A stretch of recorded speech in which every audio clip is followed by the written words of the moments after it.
Live from Washington, D.C., Jay Sekulow Live. Phone lines are open for your questions right now.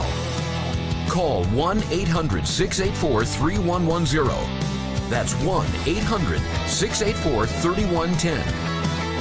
And now, your host, Jordan Sekulow.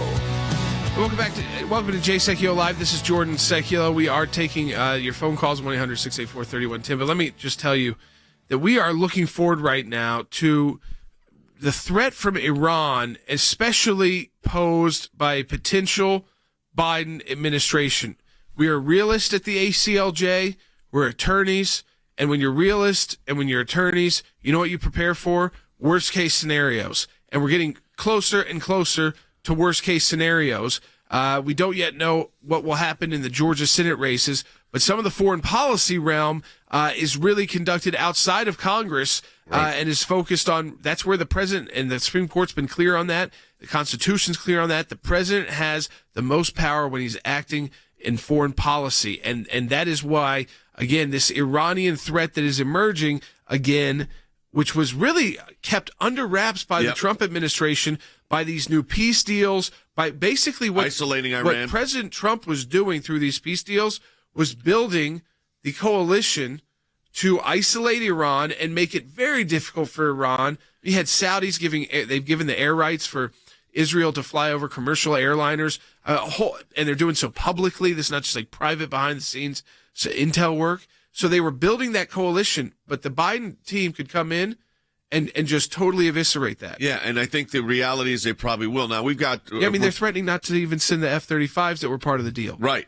So this is what you got. So we've got in our team at the ACLJ, we have depth here. We've got an office in Jerusalem. Skip Ash is in charge of our international law group, retired colonel from the United States Army. Wes Smith, retired colonel from the United States Army and also a senior military advisor to the ACLJ. I'm going to start with Wes and then go to Skip, and that is the threat from Iran now under an incoming Biden administration. The president isolated them. We had all those peace agreements signed. How's it going to look now? It looks pretty bad. It really does. Joe Biden has indicated he wants to re-enter the JCPOA, even though it did nothing to stop Iran from acquiring a nuclear weapon. It just delayed it by a decade. Iran continues on their nuclear weapons program, unabated. What is going to happen if we don't do something is the most dangerous weapon in the world will be in the hands of the most dangerous country in the world. Already, they're violating the JCPOA. The IAEA 2 weeks ago said that Iran has already enriched 12 times the amount of nuclear material allowed by the JCPOA. They've increased the number of centrifuges, and they've buried them deep underground. They've also continued with their ballistic missile program. Iran is a threat. They are intent on acquiring a nuclear weapon. And the only hope of that not happening is for the world to unite and for the Biden administration not to change what President Trump has done. The most dangerous weapon in the world with the most dangerous country in the world. Skip, how do you see it? I see it exactly the same way. The people in Iran are religious supremacists who believe in an apocalyptic vision of how the world should proceed. They believe that they are the chosen people to bring this about. And the Trump administration was very wise in getting out of that agreement, cutting off their funding. So now they're in a very bad place economically. It looks like the incoming administration, the Biden administration, is going to reverse that to give them back the money, just like the Obama administration did, to give them the money they need to support terrorism and to support their missile and nuclear program, and that's going to be a disaster not only for the Middle East, but for the rest of the world. I mean, listen, we're going to get into this in great length because this is a threat to the United States, Jordan. Absolutely. A huge threat to the U.S., but we've got the team ready to keep you updated and ready to fight. Remember, December Matching Challenge Month. Support the work of the ACLJ at aclj.org.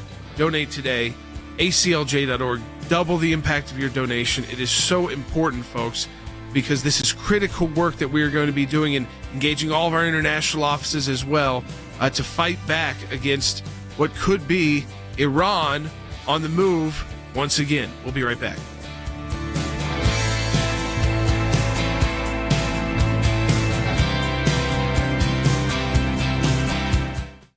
because of the support of every member of the ACLJ, one of the practice areas that we've been able to develop is Freedom of Information Act requests, or FOIA requests. It's thousands of pages of paper, and in those thousands of pages of paper, you usually find a nugget. The goal here is to gather the puzzle pieces. Sometimes you don't know which ones will be important until they become important. Government agencies acting out of control. We have exposed that in our FOIA litigation, and we do that every day that we bring these cases. It is your statutory right as an American citizen to have access to documents that reveal how the government is functioning, how your government is functioning. Do you remember the Iran deal? There was a video about what took place on that deal, and it was edited. The edit took out the key part of what was going on. State Department, White House, editing videos to keep it from the American public. We know because our FOIA litigation got that document. We took it to the IRS.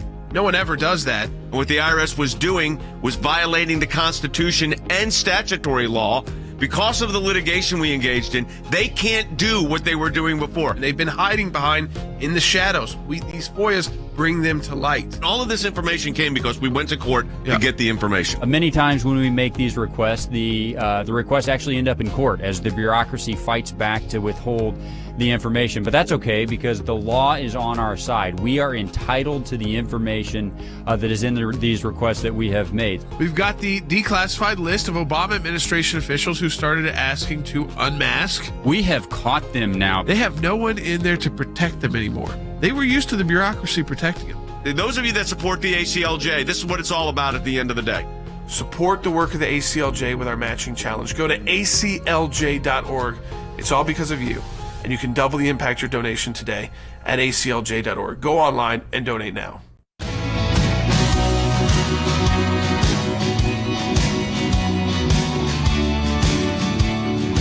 right, welcome back to Jay Secchio Live. So we're talking about this idea, which, unfortunately, we probably wouldn't have to be talking about if it wasn't, somewhat likely that it was going to be the Biden administration coming in, and we definitely have to prepare for it, whether you like that or not, to really redo what has been such a successful Middle East policy under the Trump administration, with peace deals with Israel, kind of ignoring this Palestinian issue and saying we can still make peace with the Gulf states, which, by the way, isn't just about Israel and those Gulf states making peace. It's about building a coalition that isolates Iran further. And also so that if there were the need for a military attack, that they had this coalition, by recognizing and making these peace agreements with Israel, business relations, travel, tourism, flights going back and forth now between these countries, that Iran would have a serious coalition that would be fully armed and ready to respond to any kind of Iranian aggression, even their aggression through the proxies they use, like Hezbollah and other groups.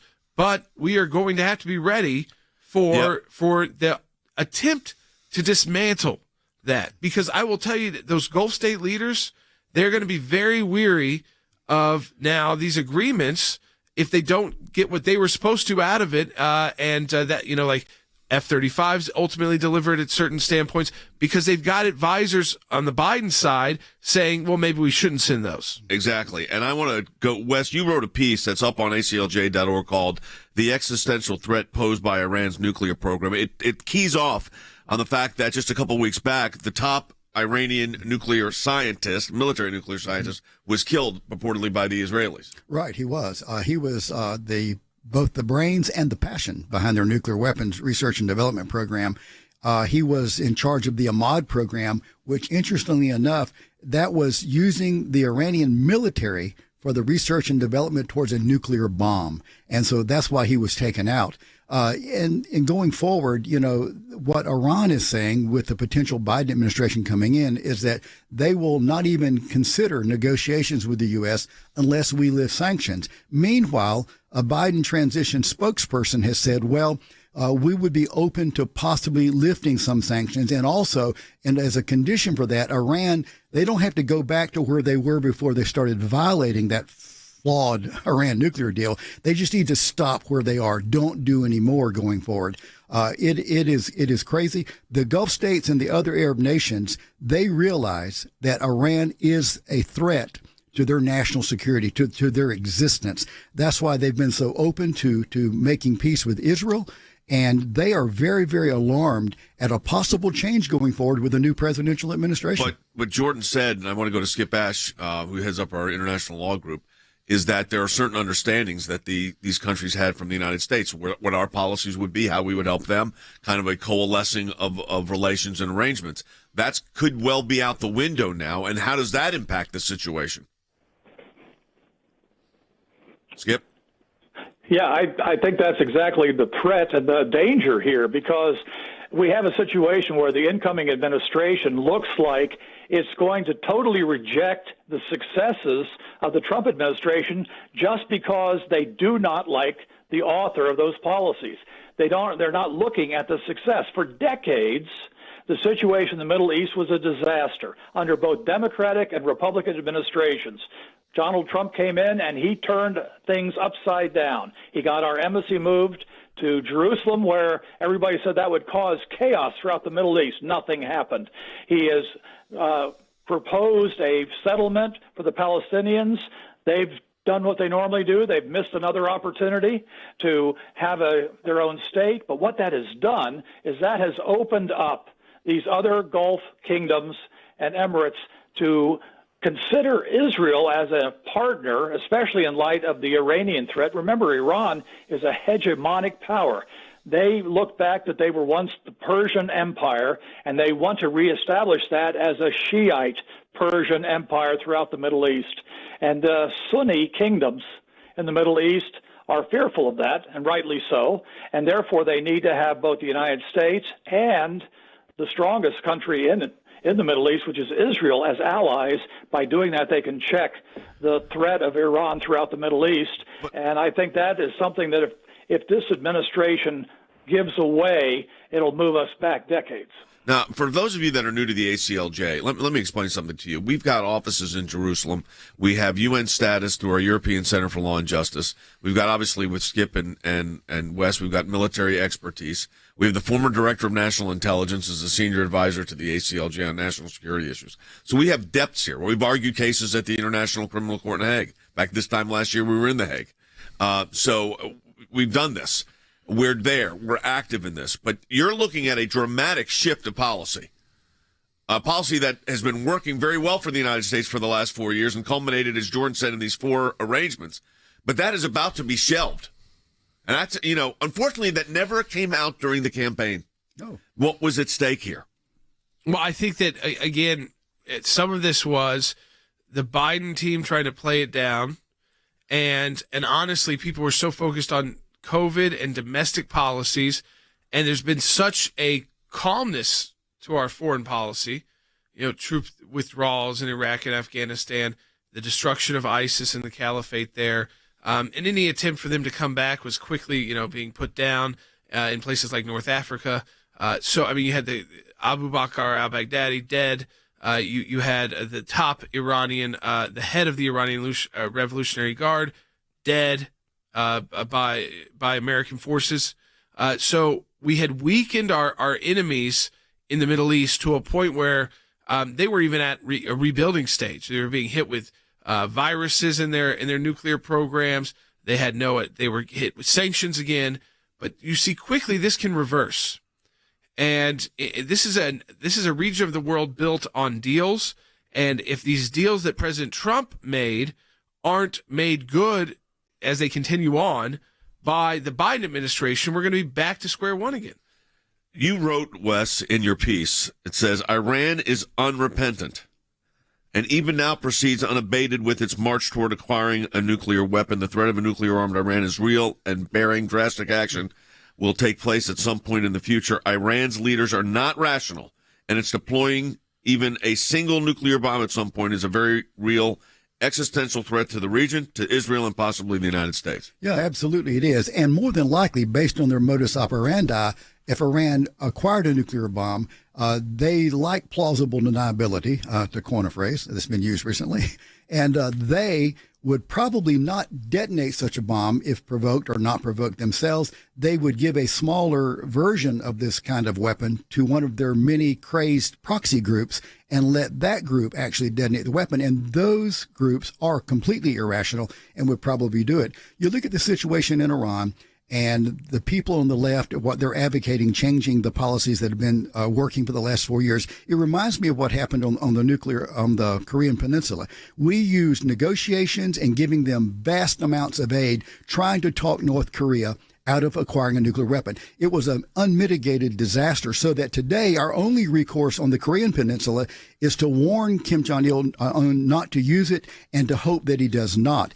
Do you really want that same kind of situation in the Middle East? Because if Iran gets a nuclear weapon, then all options are gone except warning them not to use them, and there is no guarantee that they won't. Yeah, Skip, I was thinking the same thing, and the comparisons to Korea is interesting, but the fact is that the powder keg of the Middle East could be drastically reshaped in about a moment's notice.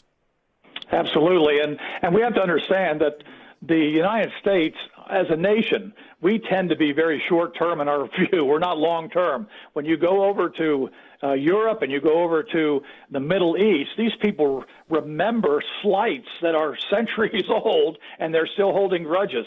So they look long-term, and we look short-term. So we think we can make a deal. We've got a deal, and that's going to last. They make a deal. Even within Islam, they can make a deal that's temporary, and when it no longer serves their purposes, they can break it because they have no obligation to be honest in dealing with non-Muslims. And that's a critical thing that we need to keep in mind as we deal with some of these issues. And the Iranians have already demonstrated irrationality by taking our embassy during the Carter administration. Let's not even think about that again. I mean, that's the kind of things you worry about with this kind of administration coming in. Let me say this also. Later in the program, towards the back half, we did a special documentary on this in Israel where we met with some of the key leaders of that are the Iran experts in Israel. And I was just telling our producers we need to play some of that audio and video for you so you could hear it from them. It is very relevant again today because that is about to be a real threat. All right, we're taking a break. When we come back, we'll take more of your calls. Jordan's letting you know you support the ACLJ. Support the work of the ACLJ through our matching challenge at aclj.org. Double the impact of your donation at aclj.org. It's a critical time as we prepare for battle, always at the American Center for Law and Justice. That's at aclj.org. It's how we bring you the broadcast. It's how we have the offices all over the world, policy analysts, attorneys who are able to represent clients at no cost. It's all because of your financial support to the ACLJ, our government affairs team in Washington, D.C. All because of you. Donate today. Be part of our matching challenge. Double the impact of your donation through the month of December at aclj.org.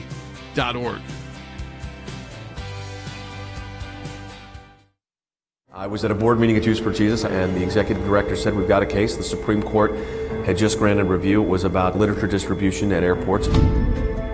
We wanted to have the Bible study meet in the school, but it turned into a problem when the principal said, no, you can't have it. I told her that I wanted to sing Noel, and she said, the principal said that we can't have anything to do with Christ in our songs. We marched around the country defending evangelism in Chicago, in Boston, in New York, Atlanta, Texas, Southern California, Northern California, and points in between.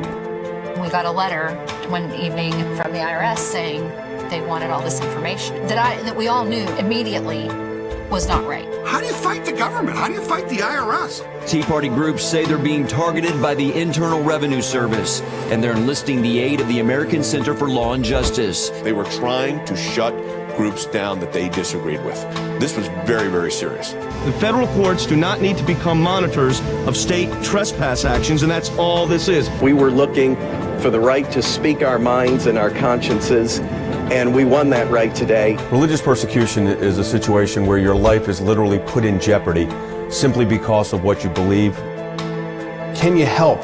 Can you do something? He's on death row, and so we launched an international campaign. His freedom now rests solely on diplomatic efforts by the United States government and world leaders dedicated to human rights. The release of Andrew Brunson. He is the American evangelical from North Carolina, held in Turkey for more than 2 years. There was an Air Force plane that came from Germany that had been on standby. We're flying and they finally left Turkish airspace. It's like, okay, we're really out of Turkey and free again.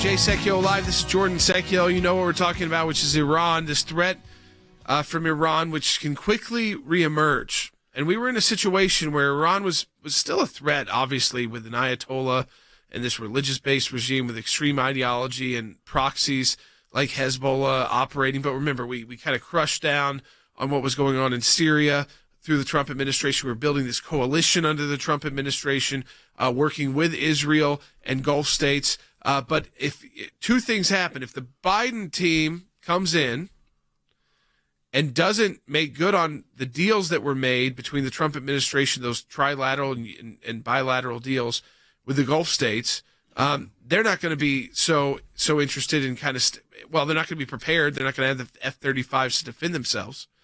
And it will be right back to the scenario of the U.S. will only move on Middle East peace after dealing with the Palestinian situation, and we're going to go back to giving Iran sanction relief, as well as going back to a nuclear deal, which was a nuclear deal for Iran, so that Iran could stay on a safe path to a nuclear weapon.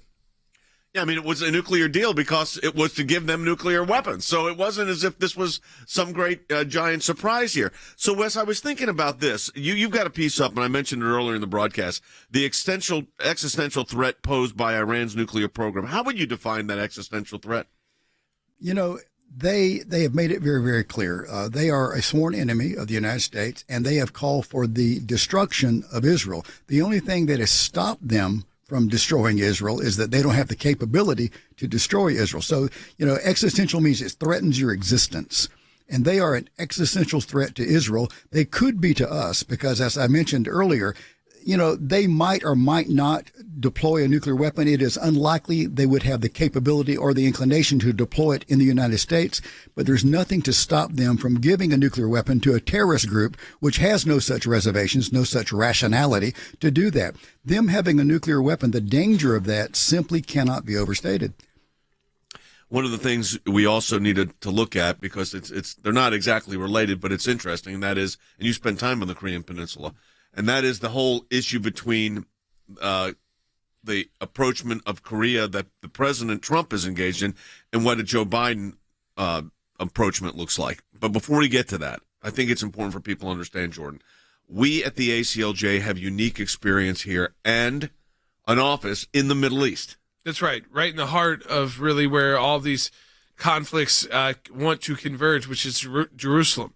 And there we've mostly been defending Israel, you know, at the International Criminal Court and The Hague. But this, if they go back to this scenario, we'll be also moving back to this scenario, a situation where Israel's defense and survival will be at stake again. So it won't be just defending them in international courts at the ACLJ. It will be defending the state of Israel's right to exist as a Jewish state, right to exist, and fight terrorism out of the Gaza Strip, fight terrorism out of the West Bank, and not get pressured into some horrendous deal or themselves become sanctioned.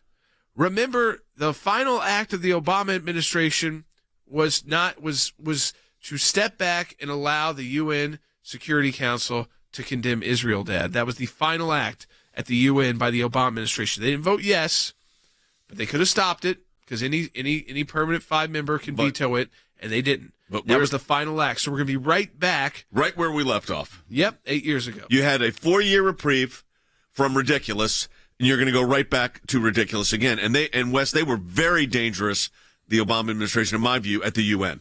Oh, absolutely. As a matter of fact, they teamed up with some of our supposed allies to be an even bigger threat to Middle East peace and to the United States as well as to Israel. And of course, don't forget, they gave Iran in this whole process billions of dollars, both in cash and releasing, their financial assets in the international markets. And so, it's really crazy. And here's the thing about this, Jay.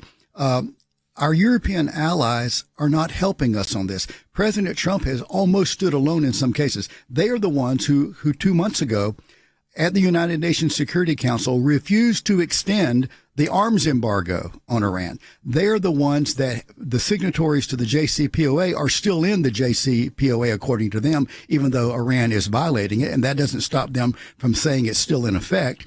And then in addition to that, if you look at what our European allies are doing, they have tried to circumvent the sanctions placed on Iran by the United States.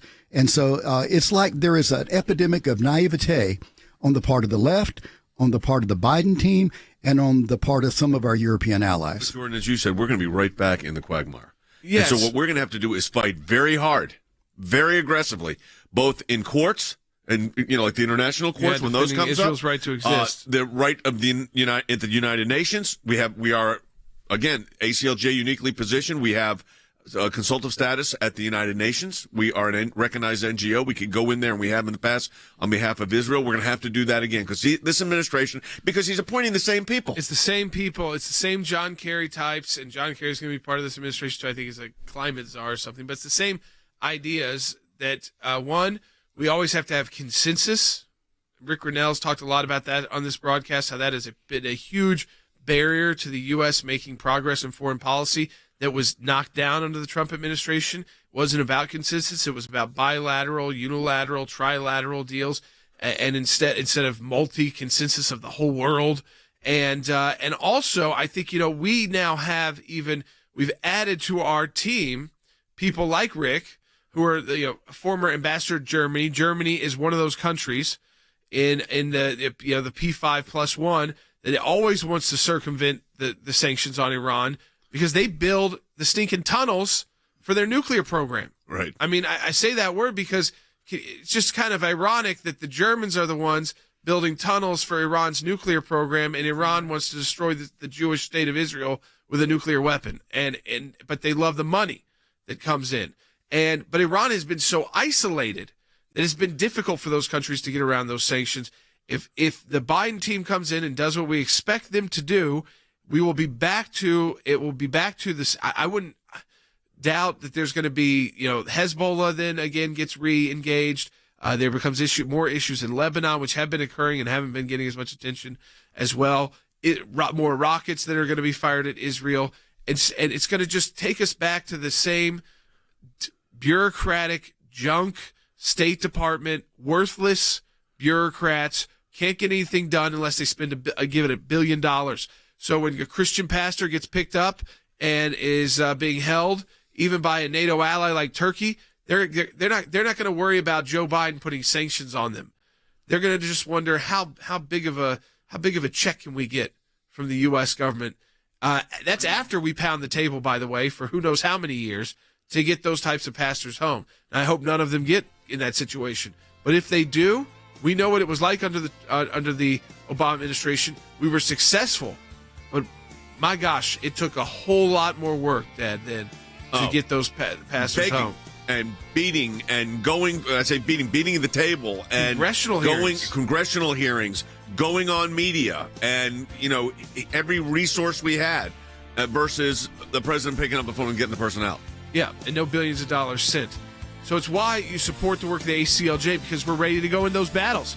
Support our work now at aclj.org. Be part of the matching challenge. Double your impact, your donation.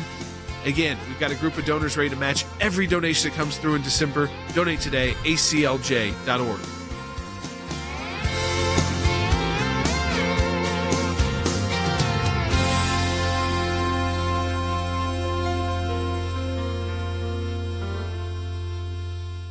Here's what I want to say to our ACLJ members, or for those of you that enjoy watching this broadcast. Whether it is going after the deep state, whether it is litigation that we're engaged in, whether it is defending the persecuted church and getting individuals out of prison because of their faith in other countries, whether it's training lawyers to fight for religious liberty, not just here in the United States, but around the globe, whether it is producing a daily, 5 days a week, 1 hour live television and radio broadcast heard on thousands of radio stations, on TV platforms, on social media platforms. Your support of the ACLJ enables us to do all of this. We want to encourage you to support the work of the ACLJ. And when you do that, you're supporting our production teams, our videos, whether it's that kind of production and other things that we are working on. The ACLJ is front and center on this. We're in a matching challenge campaign. Any amount you donate, we get a matching gift for. Go to ACLJ.org today. That's ACLJ.org.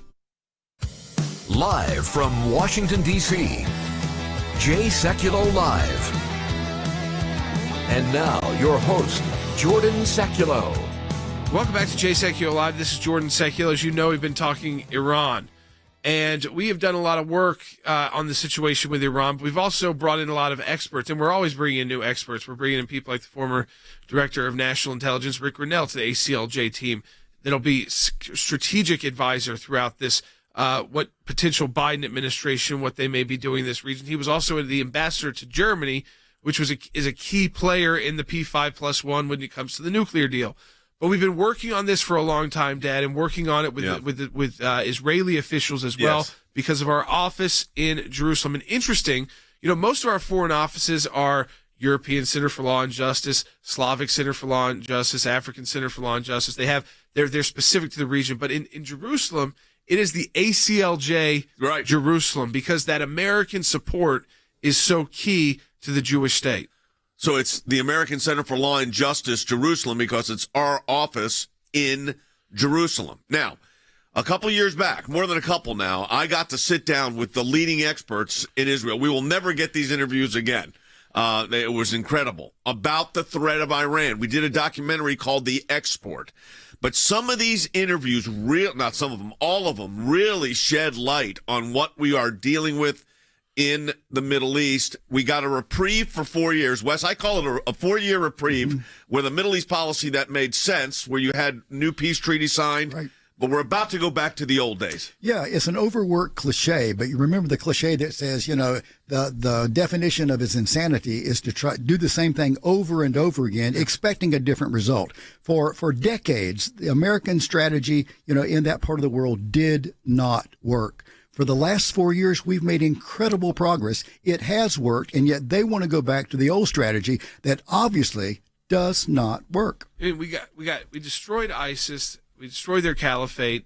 We put this whole group around of nations around Iran, now we're gonna. And by the way, that's the first time the Bush administration and the Biden administrations won't be that different on. I mean, they're not. The Biden administration would be more anti-Israel than a past Republican administration, but they still weren't willing to make the deals and think outside the box the way we've talked about with the Trump administration, to first and foremost to keep us safe as Americans from the threat from Iran, but also our allies. The more peace deals we can be a part of in the United States, the better in a region of the world that's usually so on fire every time the peace-loving Democrats come into office. Suddenly we're bombing Libya. We've got ISIS. We got the caliphate on the rise. We got a three-way conflict with Russia involved in Syria, and increased troops into Iraq and Afghanistan. Yeah. The ones that, the peace-loving ones are the ones that tend to get us into the most wars. He won the Nobel Peace Prize, Obama. Yeah, while he was getting us into conflicts, and then when he needed to get us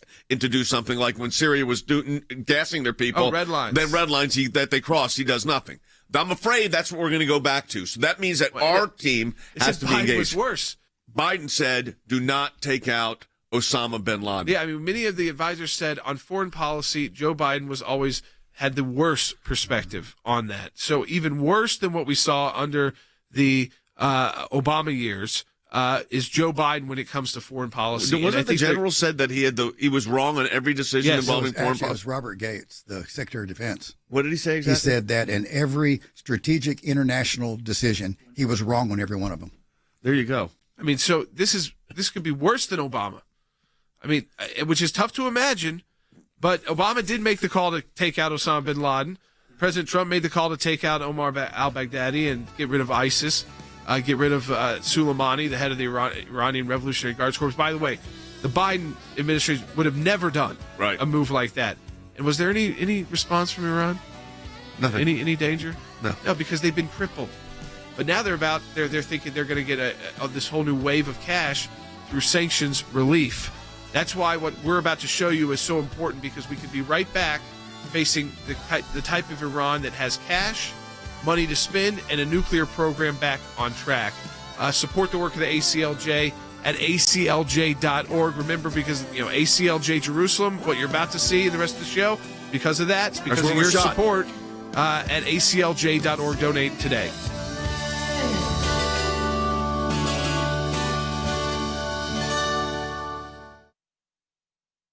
Thanks to your support of the ACLJ, we have had many victories. The IRS now formally apologizing to Tea Party groups. The IRS did the right thing by resolving the case with an injunction that mandated a complete change of the IRS nonprofit tax-exempt work as it relates to issue advocacy organization. If any group feels like they're being targeted, they can go to federal court and bring our case.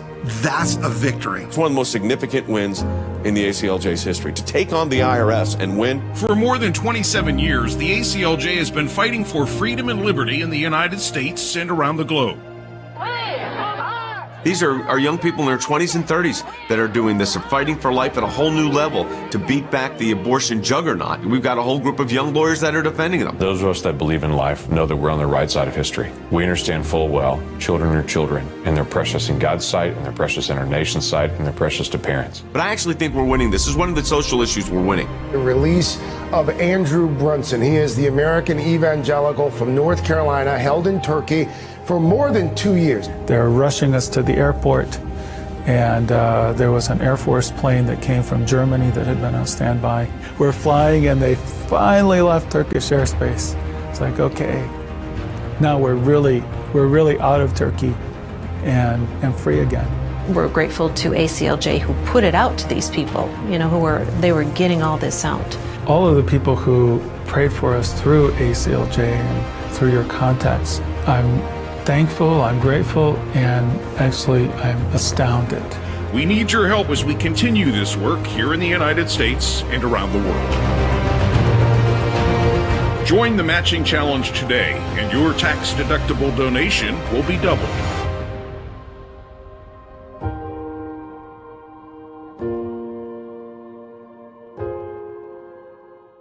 We can create a modern international community that is respectful, that is secure, that is prosperous, that there are not tensions, inevitable tensions, between cultures, which I think is extraordinarily important. That's something that's very important to me. He really wanted this to be a new beginning of the relationship between the United States and the Muslim world. He gave what has now become known as Obama's Cairo Initiative. Perhaps foremost, he wanted me to find a way to reach out to the Muslim world and engage much more with dominantly Muslim nations. We do not consider ourselves a Christian nation or a Jewish nation or a Muslim nation. We consider ourselves a nation of citizens. In Iran today, thousands of demonstrators in various locations kept up their public pressure on the Shah. Khomeini is scheduled to return to Iran Friday after 15 years in exile. Today, the 78-year-old religious leader appeared to be in an uncompromising mood. One of the chants today was Bring Back Khomeini, this man, presently living in Paris. It was over 30 years ago that the revolution took place in Iran, led by a cleric named the Ayatollah Khomeini, who had actually been exiled out of Iran under the Shah of Iran's previous regime. Now, the Shah was put in place, and while there were a number of abuses under his regime, there was stability in the region, and radical Islamists did not have a foothold of control of a government. That changed in 1979. When the Ayatollah Khomeini came in and the Shah of Iran was removed from leadership, a major change and shift took place in the region. The region became radical, and it became radical in the context of Islam. And that has shaped not only Iran, but the Middle East, and even in the United States, even today. Now, what this movie is going to do is take a look at radical Islam's conquest, its mentality for control, and the various ways that it is engaging in infiltrating the West. Now, what we've seen so far, you've heard about jihad, lawfare, nuclear programs, and terrorism. But let's break it down. What is jihad? Jihad's the holy war. How do you engage in the holy war? You use the legal system as part of it. Sure, you use airplanes and turn them into bombs and run them into buildings. You use suicide bombers. You try to take over governments. But you also use the legal system, both domestic legal systems in the United States, but international legal systems as well, including the United Nations. And then, of course, there's nuclear programs. The danger of a nuclear threat is significant. It becomes part of the terrorist ploy, but is a ploy with tremendous consequences. The situation in Iran is not that much different than 32 years later as we look at the situation in Egypt. A lot of the issues that have developed over the last several months have revolved around the fact that what role would the Muslim Brotherhood have in a government in Egypt? And the short answer to that is any role for the Muslim Brotherhood starts looking an awful lot like Ayatollah Khomeini revisited. Now, I had the chance to sit down with someone who has been to the region in the Middle East many, many times. That is Lieutenant Colonel Oliver North. Let me ask you first, your sense when you talk about radical Islam, how significant is the conflict with radical Islam and its impact it's having not only in the region, but around the globe? Jay, it's existential for us. Radical Islam intends that all of us live under Sharia law. They are willing, and not just willing, but intend to die to make it happen. Of course, there's no greater honor than to kill an infidel in the process of getting killed yourself. And so if you look at what we've been up against, not really since 2001, actually going back to 1979, when the Ayatollah Khomeini goes back to Qom from Paris and begins to organize not the Iranian Revolution, but the Islamic Revolution. Ayatollah Khomeini left Tehran and moved to Qom, which is Iran's holy city, where he lived until the Shah deported him 15 years ago and may now wish he hadn't. He said as he went he would keep control of the country, as he put it, for the 1 or 2 years he has left to live. Ayatollah Khomeini returned to the Shah's least favorite city, Qom, where religious opposition to the Shah began. Everybody looked at it, and I confess to being part of the Reagan administration 1981 onwards. We looked at it, look, it's just 10% of Islam, we don't have to worry about this. Khomeini was forced to leave Qom 15 years ago after the Shah's troops killed hundreds of people in an unsuccessful purge of dissidents. But Khomeini indicated he will maintain control and direction of the government because he believes there should be no separation of church and state. And Khomeini said he does not want a democratic republic. He wants an Islamic republic. It has become a global threat. It's a threat right here in the United States of America. And it's growing. It's growing in large part because we have a commander-in-chief, head of state, chief executive, who refuses to name the enemy. The enemy is radical Islam. President of the United States goes to the University of Cairo. He says that America, although there's a lot of Christians, we're not a Christian nation. We're not a Jewish nation. He says we're a nation of principles, which is a non-statement. Then you look at the fact, what you just said, that in 1948, our leadership, the government, and others in the world understood that there was this spiritual bond, if you will. Now we have this complete shift in relationship. You've got an Iranian threat that most of us believe is real, but you've been there more than most people. You know the people involved, you know the military, you've reviewed the documents, you've seen the evidence, you've been there firsthand. How serious is the Iranian Islamic threat to world stability? It will change the world as we know it today if the Iranians, and I believe that they're headed in this direction, put on the end of one of those North Korean provided missiles anything that looks like a warhead. And the Iranians are building not only the warheads, they have the means of delivering it, and I'm telling you, target number one is Israel. The Israelis cannot abide that. It is truly an existential threat. I was at a board meeting at Jews for Jesus, and the executive director said, we've got a case. The Supreme Court had just granted review. It was about literature distribution at airports. We wanted to have the Bible study meet in the school, but it turned into a problem when the principal said, no, you can't have it. I told her that I wanted to sing Noel. And she said, the principal said that we can't have anything to do with Christ in our songs. We marched around the country defending evangelism in Chicago, in Boston, in New York, Atlanta, Texas, Southern California, Northern California, and points in between.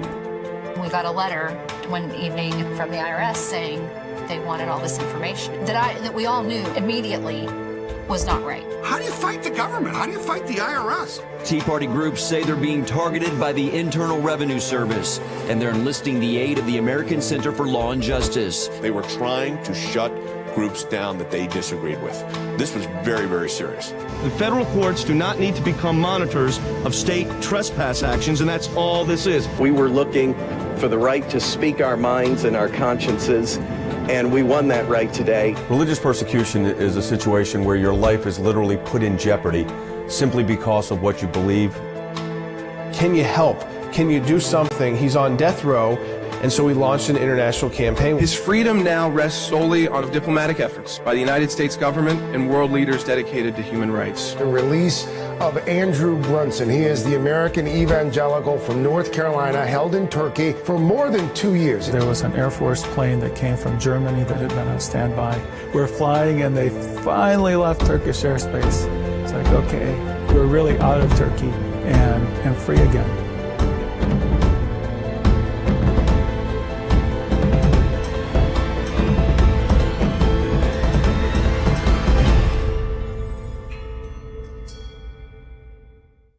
We're going to go right back to our film, The Export. This information so important because of the threat Iran could pose and will likely pose under a potential Biden administration. We have to prepare for it and make sure you support the work of the ACLJ and our office. ACLJ Jerusalem is because of your financial support.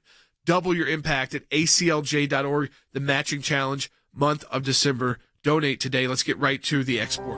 As a lawyer, I like to deal with evidence, and part of that evidence is to actually take you to the region where the conflict is developing. That is, as Oliver North just said, an existential threat in the Middle East, so we traveled to Israel. We had the opportunity to talk with members of the military, members of the government, some of the leading journalists in the area, to get a first-hand look at how the threat of radical Islam and Iran impacts Israel, the region, and the world. I had a chance to sit down with one of the most noted journalists in the Middle East, Renan Bergman, to get his impact and impressions as to what's happening in the region right now as it relates to Iran and possible war and conflict with Iran. First, very basic and fundamental question.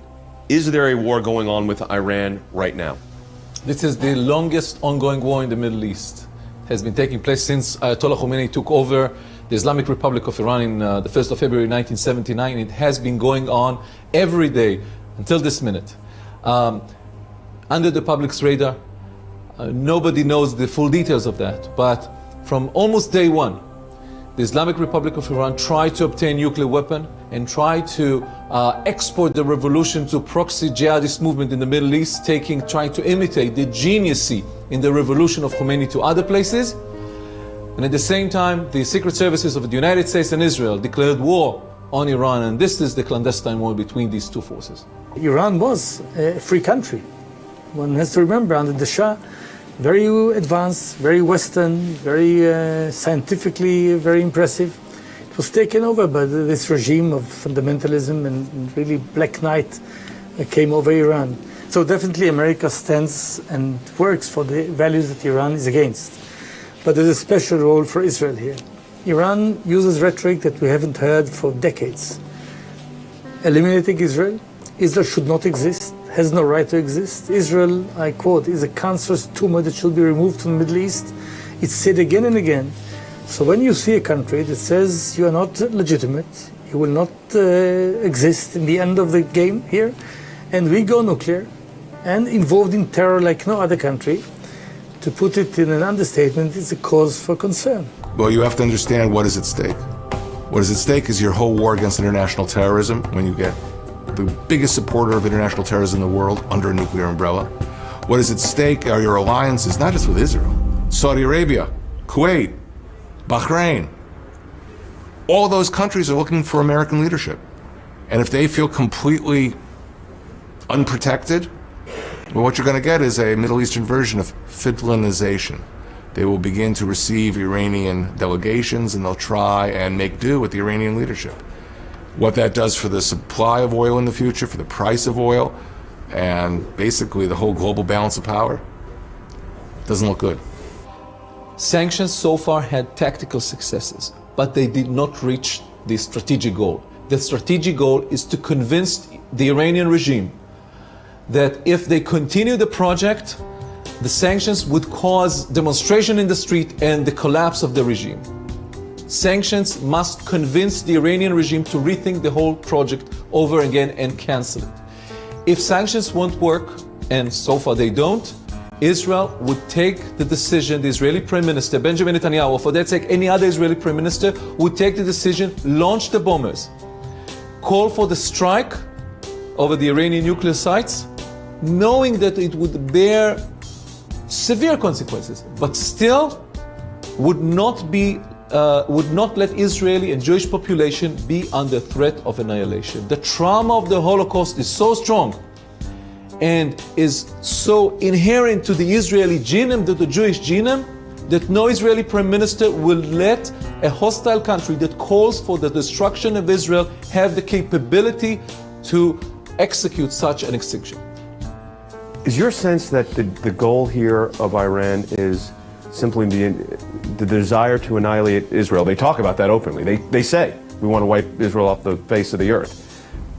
But they really are looking much broader than that, aren't they? I mean, Israel is kind of in the way from the rest of the conquest. Yeah, the main reason for trying to achieve a nuclear capability is to be able to cope with Israel and probably to destroy Israel. Because once they will have such a bomb, they will face a very, very huge temptation to use it. And I think that they might use it. I don't want to be like a rat in a lab waiting to see either the Iranians will use a bomb once they have it or they will not use it. Nobody knows whether they would use it. Normally speaking, one assumes that if somebody is producing a weapon, they have the intention of using it. But in the nuclear field, it's different. The United States and the Soviet Union produced nuclear weapons for scores of years, but they never used them. And there was a mutual deterrent, as you know. Right. So whether Iran would want to use the weapon, I do not know. I think they themselves do not know yet. But they certainly would like to have the option of having such a weapon, as I said, in order either to use it in certain circumstances or to use it as a threat to extort from countries in the region concessions which they would like these countries to make on the political field, on the strategic field, on the economic field, and on other fields. I think that the Iranians have demonstrated a pragmatic and rational policy when the regime was under threat of annihilation. They know that Israel would strike them back with nuclear weapon. They know that Israel would put them back to the Stone Age. And from their point of view, their survival in the regime, in this rotten, corrupted regime, is the sole or the central reason. Therefore, I don't think that they would use it only if they're back to the war. However, Israel and the United States should do whatever they can to prevent Iran from being nuclear, from getting the nuclear capability, because A, it would prevent any sort of retaliation against Iran. Second, Iran would become completely rogue in its support to jihadist group. Third, it would start a nuclear war race in the Middle East. And you know, this is something you know where you start, but once Sunni, so-called moderate countries like Egypt, like Jordan, like Algeria, like Saudi Arabia would acquire a nuclear weapon, this is going to be a very unpleasant place to live in. There is a way to put the Iranian regime, first of all, in a dilemma, whether to become nuclear or to survive. And by putting this regime in the dilemma, I believe that at the end, they prefer to survive. And it should be a strategy consist of 4 elements: political isolation of the regime, crippling economic sanctions, Western support to the internal opposition in Iran, and a credible military option to convince the Iranian regime that there is no way to escape or to get away with a nuclear option. And as Supreme Leader Khamenei in 2003 decided to suspend the military nuclear option when he thought that he might be targeted in the third phase of the American offensive after 9/11, Has he preferred survivability? I believe that again, they will prefer survivability. Is this a war we win or can win? The war with Iran. This is a war that we can win if we are stubborn and not let the other side have the upper hand in the initiative. This is a war that if the United States and Israel are persistent, can be won. But in order to win this war, the threat must be truly perceived. And I'm not sure that by all Americans, and by all Europeans for that sake, the extent of the threat is well perceived and understood. First of all, you call the enemy what it is. Sun Tzu, who's the great military philosopher and theologian of ancient China, wrote that if you don't know your enemy, you will lose to your enemy. So first of all, you've got to name the enemy. And I hope that the American people will educate themselves of what a Sharia is, what Islam is, and what the purpose is. The United Nations is not going to stand up to radical Islam. The United States has to lead pro-Western democracies with that Judeo-Christian foundation to what those democracies are all about, and realize that's the future for all of us. Anti-government protests in Iran growing more violent by the day with no signs of letting up. It's the biggest uprising in Iran since 2009 during President Obama's first year in office. Breaking news on Iran and those demonstrations that we've seen there with a number of people killed over the last few days. Demonstrations against the government across a number of different towns and cities. President Trump turned to Twitter to talk about the protests that we are seeing. Let's take a look at that. Iran is failing at every level despite the terrible deal made with them by the Obama administration. The great Iranian people have been repressed for many years. They are hungry for food and for freedom. Along with human rights, the wealth of Iran is being looted. Time for change. We have seen protests springing up around the country, and that is the really key point about these protests. It's not the urban elite that are taking to the streets. It's the regime's conservative base as well. The crackdown also appears to be intensifying. Iranian state media reporting hundreds of people have been arrested and at least 20 people killed. There is a real tension in Iran between the stagnant economy and the people there and the regime's ability to deliver on some of the economic promises that they have offered in the past. This regime tries desperately to sow hate between us, but they won't succeed. And when this regime finally falls, and one day it will, Iranians and Israelis will be great friends once again. I wish the Iranian people success in their noble quest for freedom. If the Iranian dictatorship's history is any guide, we can expect more outrageous abuses in the days to come. The UN must speak out. In the days ahead, we will be calling for an emergency session, both here in New York and at the Human Rights Council in Geneva. We must not be silent. The people of Iran are crying out for freedom. All freedom-loving people must stand with their cause. The international community made the mistake of failing to do that in 2009. We must not make that mistake again. This is a threat to the United States, Jordan. Absolutely. A huge threat to the U.S., but we've got the team ready to keep you updated and ready to fight. Remember, December Matching Challenge Month. Support the work of the ACLJ at aclj.org. Donate today, aclj.org. Double the impact of your donation. It is so important, folks, because this is critical work that we are going to be doing and engaging all of our international offices as well to fight back against what could be Iran on the move once again.